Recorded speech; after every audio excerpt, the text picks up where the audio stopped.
UNESCO reāli mums palīdz ar šo projektu. Pirmkārt, ka vispār mums pievērsa uzmanību, ka tas, ko mēs darām, ir kaut kas svarīgs, interesants un ļoti nozīmīgs.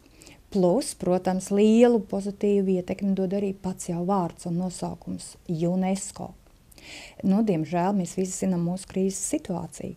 Pirmā doma, tad, kad es šajā projektā pieteicos, bija ļoti egoistiska, jo mums mainījās valdības un mums pacēlās jautājumi par to, vai bibliotekas ir vajadzīgas tik daudz, un tieši arī konkrēti par manu, priekš kam bērniem savu biblioteku. Nu, un es biju uzrakstījis šo projektu, un es tagad domāju, labi, es tagad aizēju uz domi, un man ir papīrs ar skaistu UNESCO logo, ar skaistu es esmu UNESCO stāstu biblioteka tīkla dalībniece. Nu, tagad jūs padomāsiet, varbūt, vai ir vērts mani slēgt, vai tomēr man ļaut turpināt darboties.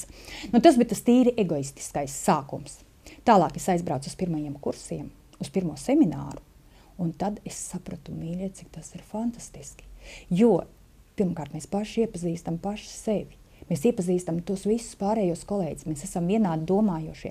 Līdz ar to mums tas katrs seminārs izvēršās burtiski par tādu, tas ir tas, kas dod spēju visā, kas apkārt notiek, turpināt strādāt un gribēt strādāt. Jo mēs arī pašlaik tā ideju apmaiņa, domu apmaiņa, tas viss mums iedod to, ka tev gribas palīdzēt, gribas stāstīt un gribas to visu darīt.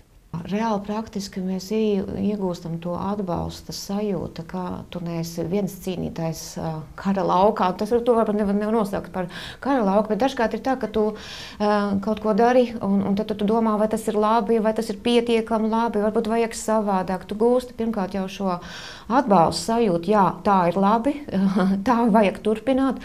Tu redzi, ka kolēģi dara kaut ko ļoti interesantu, tu gūsti arī tādas tīri praktiskas, teiksim, zināšanas, kā kaut ko labāk organizēt, kā to labāk vai saglabāt, vai tālāk nodot. Es domāju, ka tas ir ļoti, ļoti svarīgi. Un, protams, jā, šī atbalsta sajūta, jā, ka tu esi kopā ar citiem. UNESCO projekts nāca kā saukts biblioteku darbiniekiem, jo nav noslēpums, ka bibliotekas attīstās un trešais tēva dēls ir valsts kultūras informācijas sistēmas, kas to visu nodrošina, bet stāstu laiks bibliotekās nāca laikā, jo tas attīst pašu bibliotekāru. Jo tagad jau mūs veido par stāstniekiem. Mums pašiem ir jāstāst, un tas jau ir pavisam kaut kas cits.